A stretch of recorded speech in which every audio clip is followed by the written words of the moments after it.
Do you remember that moment when you first started to suspect that he might be someone special to you? When he stopped being just another guy and started to occupy an important place in your thoughts, you started to get emotional thinking about him and include him in your future plans. But then suddenly, something changed. He stopped looking for you with the same frequency and didn't respond to your messages with the same speed or enthusiasm. The desire to see you that he had at first began to fade. Maybe he even gave you flimsy excuses or avoided spending time with you altogether.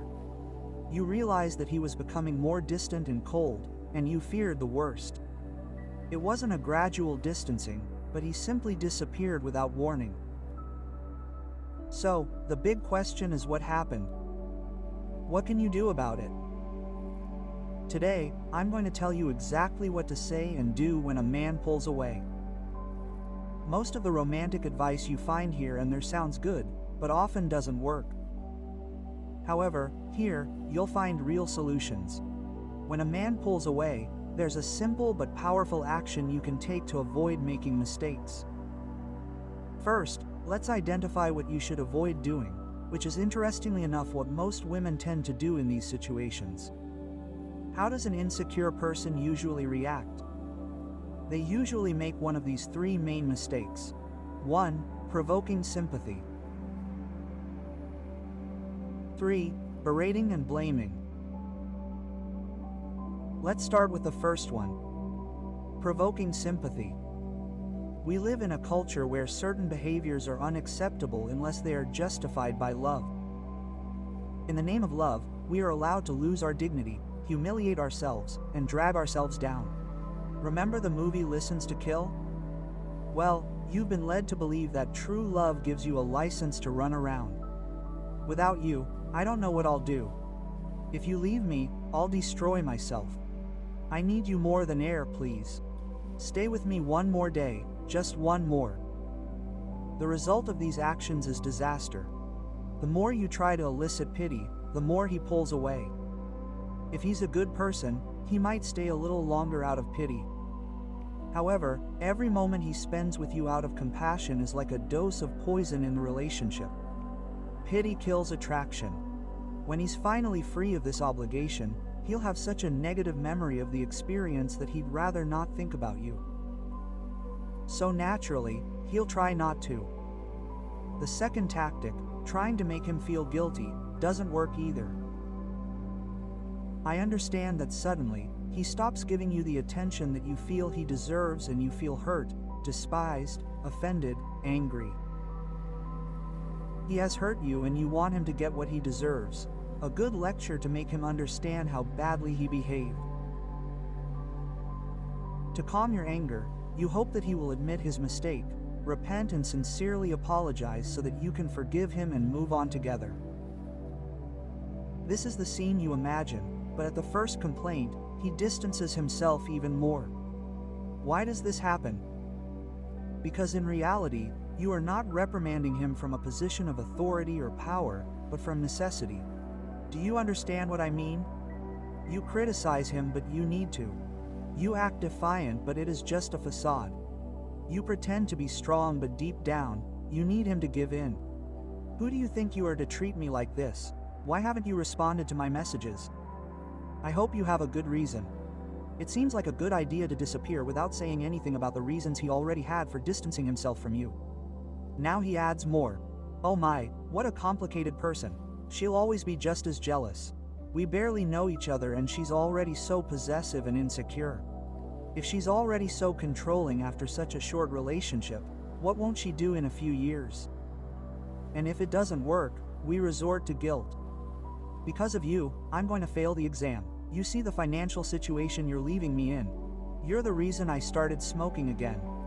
Look, Naris Kozo, the hamster you gave me is stressed because of you. The result is that you're pushing him even further away. It's like a ghost train in an amusement park where the kids have to dodge a witch's blows with her broomstick. When you attack him with reproaches and accusations, he feels like he got on that train by mistake, and when he finally manages to get off, he sighs with relief thinking, "Thank goodness I got rid of that witch." Speaking of unconventional methods, Do you know how many videos I've seen with millions of views about magic spells and potions? They talk about black magic, white magic, colors, and all sorts of enchantments to keep a man by your side. But these formulas are as ineffective as the third trap that many people fall into. Insulting him, threatening him, or forcing him in some way. If you leave, I'll tell everyone your secret. Or if you leave, forget about going over your affairs. Sometimes these threats can get really scary. If you leave, I'll make sure I get custody of the kids. Or if you leave me, I'll get a lawyer to take everything from you.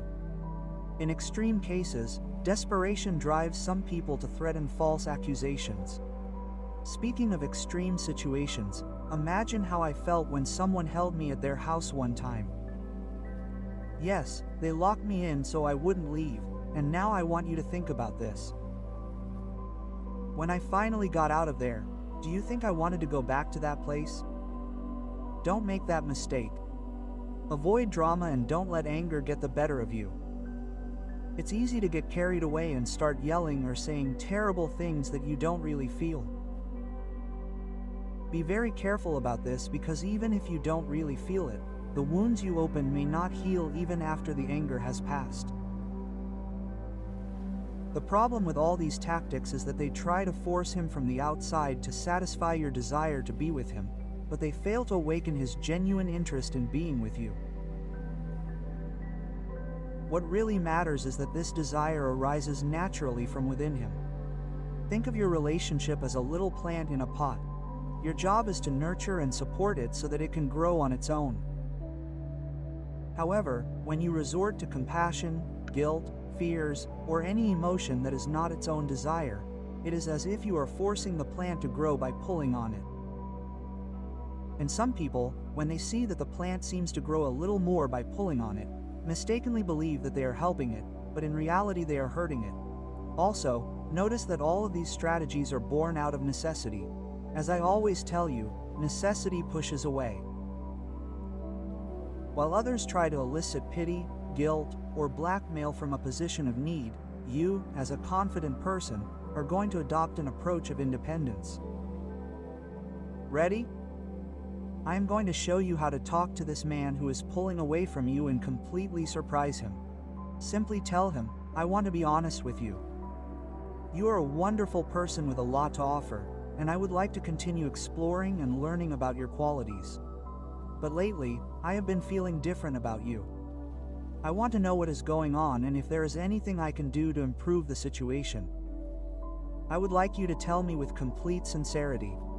You can personalize this sentence to your context or create a similar one with the same message. After that, step away and focus on yourself and your life.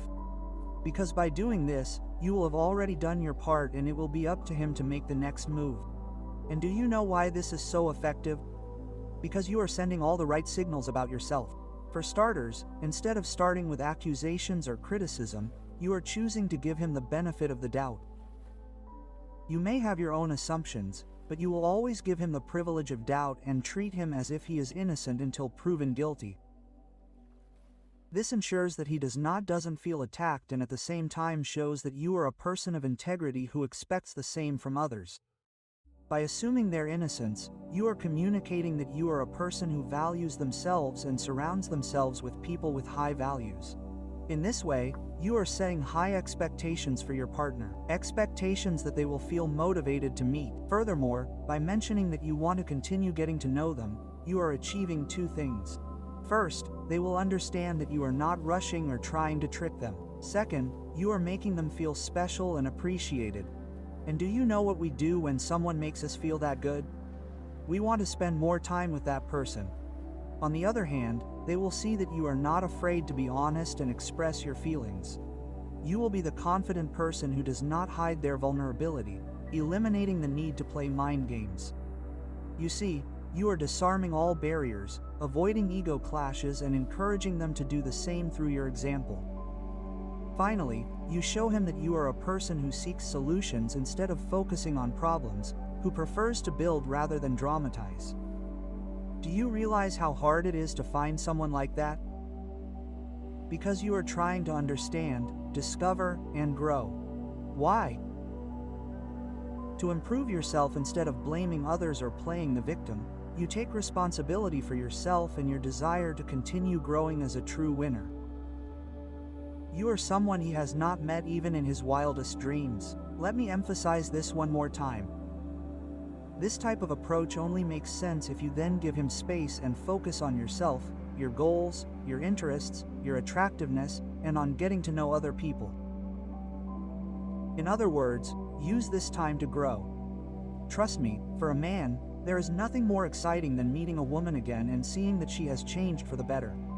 It's like dynamite, because men respond very well to absence and novelty. And with you, he will experience both. With your words, you have already sparked interest in the relationship. Now, it is time to give him space. What do you gain by leaving him alone and moving on with your life? Easy, right? That is all you have to say and do. Now, imagine being in his shoes and walking away from someone who values you but doesn't need you, who tries to understand you instead of judging you, and who continues to constantly improve. It is much harder to walk away from someone like that than from a possessive and controlling person who is always looking for conflict. So, imprint today's lesson in your mind. Instead of begging or accusing out of necessity, you are going to ask, explore, and investigate from independence. Share this video with those you think could benefit from this advice. Don't forget to subscribe and to turn on notifications so you don't miss the next tip I'll share with you. Thank you so much for joining me in today's video. I'll see you soon with more valuable content.